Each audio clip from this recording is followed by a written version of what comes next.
Hello दोस्तों, welcome. मैं हूं सपना। इस मूवी की शुरुआत होती है स्टेसी से। स्टेसी 15 साल की एक लड़की है और अभी तक वो वर्जिन है। उसकी फ्रेंड है लिंडा और दोनों साथ में एक पिज़्ज़ा पार्लर के अंदर काम करते हैं। स्टेसी एक बार एक कस्टमर का ऑर्डर लेने जाती है जिसका नाम रॉन होता है। रॉन स्टेसी से उसका एज पूछता है। स्टेसी यहाँ झूठ बोलती है। वो कहती है कि वो 19 साल की है। रॉन 26 साल का है। वो स्टेसी को डेट पर जाने के लिए इनवाइट करता है। स्टेसी उसके लिए हाँ कर देती है। इसके बाद हम देखते हैं ब्रेड को। ब्रेड दरअसल स्टेसी का बड़ा भाई है और वो सीनियर हाई स्कूल में पढ़ता है। ऑल अमेरिकन बर्गर में वो काम करता है। उसकी गर्लफ्रेंड है लीजा। एक दिन लीजा ब्रेड से कहती है कि वह ब्रेड से ब्रेकअप करना चाहती है। ब्रेड उसकी वजह पूछता है। लीजा कहती है कि वो ब्रेड को छोड़कर और लड़कों को डेट करना चाहती है। इस तरह ब्रेड और लीजा का ब्रेकअप हो गया। इधर हम स्टेसी और लिंडा को साथ देखते हैं। लिंडा स्टेसी को एडवाइस करती है कि वो रॉन के साथ डेट पर जा सकती है। एक रात स्टेसी अपने घर की खिड़की से कूदकर रॉन के साथ डेट पर जा रही है। दोनों बेसबॉल फील्ड के एक डगआउट में जाते हैं। इसके बाद दोनों यहाँ किसिंग स्टार्ट करते हैं। दोनों यहाँ फिजिकल रिलेशनशिप बनाते हैं और इस तरह स्टेसी अपनी वर्जिनिटी को लूज करती है। स्टेसी का एक्सपीरियंस बहुत अच्छा रहा। वो लिंडा से इस बारे में बताती है कि वह अब बहुत खुश है। लिंडा उससे पूछती है स्टेसी को कितना हर्ट हुआ। स्टेसी इसका कोई जवाब नहीं देती। अगले दिन स्टेसी देखती है कि रॉन ने उसे कुछ फूल भेजे हैं। यह देखकर स्टेसी और भी खुश होती है। इसके बाद हम उसके दोस्तों को देखते हैं। एक का नाम डेमन है जबकि दूसरे का नाम मार्क है। डेमन छोटे मोटे काम करता है, टिकट्स की काला बाजारी करता है और साथ में स्पोर्ट्स पर बेट लगाता है। इस तरह वो पैसे बनाता है। जबकि मार्क काफी शाय है। एक बार वो स्टेसी को देखता है। उसे देखने के बाद उसके अंदर काम वासना जागता है। अब वो स्टेसी को पाना चाहता है। इस बारे में वो डेमन से बात करता है। डेमन उससे कहता है कि वो लड़कियां पटाने के 5 आइडियाज उसे बता सकता है। डेमन को मोटिवेट करने पर मार्क स्टेसी से बात करने के लिए जाता है। स्टेसी इस समय अपने काउंटर पर है। मार्क स्टेसी से नंबर मांगता है। स्टेसी अपना नंबर लिखकर उसे देती है। इसके बाद स्टेसी और मार्क दोनों जर्मन रेस्टोरेंट में डेट पर जाते हैं। डेट से आने के बाद स्टेसी मार्क को अपने घर में इनवाइट करती है। घर के अंदर स्टेसी मार्क से कहती है कि वह उसके ब्रा को अनहुक करे। मार्क ऐसा करता है पर काफी नर्वस हो जाता है। इसके बाद स्टेसी उसे अपने बेडरूम में बुलाती है। बातचीत को शुरू करने के लिए स्टेसी अपने स्कूल टाइम के एल्बम्स उसे दिखाती है। मार्क इसे देखता है। इसके बाद दोनों बेहद करीब आते हैं। दोनों एक दूसरे को किस करना शुरू करते हैं और इसके बाद दोनों जिस्मानी संबंध बनाने जाते हैं कि तभी मार्क नर्वस हो जाता है। वो कहता है वो उसकी बहन की कार ले आया है और उसे जल्दी घर छोड़ना होगा, नहीं तो उसकी बहन उसका बुरा हाल कर देगी। ऐसा बहाना बनाकर मार्क यहाँ से चला गया है। यह सब स्टेसी को अच्छा नहीं लगा।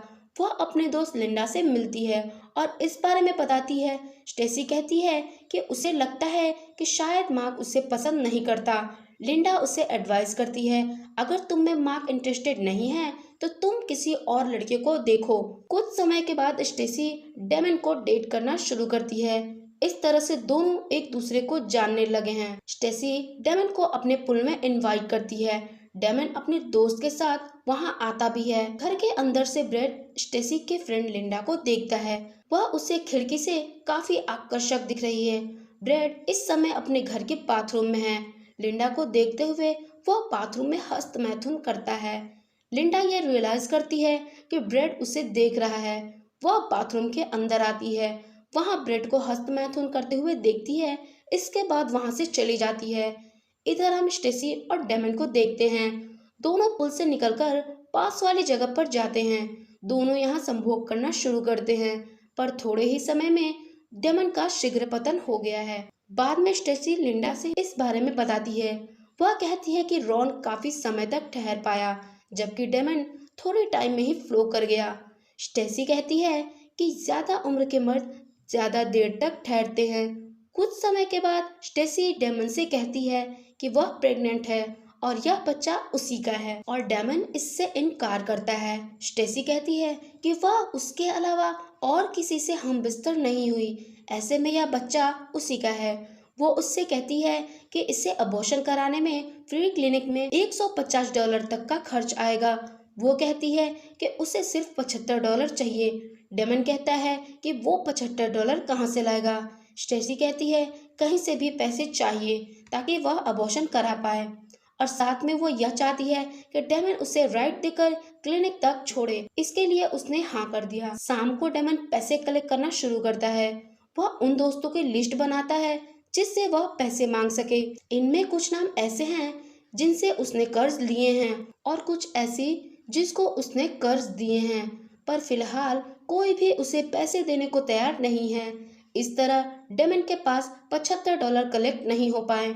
अगले दिन स्टेसी डेमन का इंतजार कर रही है, पर डेमन वहां नहीं आता। स्टेसी इसके बाद अपने भाई ब्रेड से बात करती है और बहाना बनाकर उससे राइड लेती है। स्टेसी जब अबॉर्शन क्लिनिक के अंदर जाती है तब उसे ब्रेड देख लेता है। वो यहाँ खड़ा उसका इंतजार करता है। स्टेसी जब क्लिनिक से बाहर आती है तब ब्रेड उससे पूछता है कि वह अबॉर्शन कराने क्यों गई थी। स्टेसी यहाँ मजबूरन अपनी कहानी ब्रेड को बता देती है, पर वह यह नहीं बताती कि वो किसके साथ प्रेग्नेंट हुई है। इधर स्कूल में माँ को पता चल गया कि स्टेसी डेमन की वजह से प्रेग्नेंट हो गई है। इस बात पर दोनों आपस में लड़ पड़े हैं। इनकी लड़ाई रोकने के लिए यहाँ का जिम टीचर आता है और उनकी लड़ाई को रोकता है। फिल्म के लास्ट में हम स्टेसी को देखते हैं जो कि लिंडा से बातें कर रही है। वो कहती है कि अब वह रोमांटिक रिलेशनशिप चाहती है। इस तरह के हुक्म करके अपने पास आने का इनविटेशन देती है। उसे मार्क उसके पास आता है। यहाँ दोनों आपस में बातें करना शुरू करते हैं और अपनी डेट को फिक्स करते हैं। इस तरह इन दोनों के रिलेशनशिप शुरू हो गई है। ब्रेड भी अपने लाइफ में मूव ऑन कर चुका है। वो एक स्टोर में काम करता है और यहाँ उसे प्रमोशन मिल गया है। जबकि हम लिंडा को देखते हैं जो कि अब कॉलेज जाने लगी है। कॉलेज में वह अपने प्रोफेशन के साथ लिव इन रिलेशनशिप में रहती है और ये मूवी यहीं पर एंड हो जाती है। फ्रेंड्स, अगर आपको ये एक्सप्लेनेशन अच्छी लगी तो लाइक और सब्सक्राइब करना ना भूलें। आज के लिए बस इतना ही। हम मिलते हैं आपसे अगले वीडियो में। तब तक के लिए टाटा बाय बाय।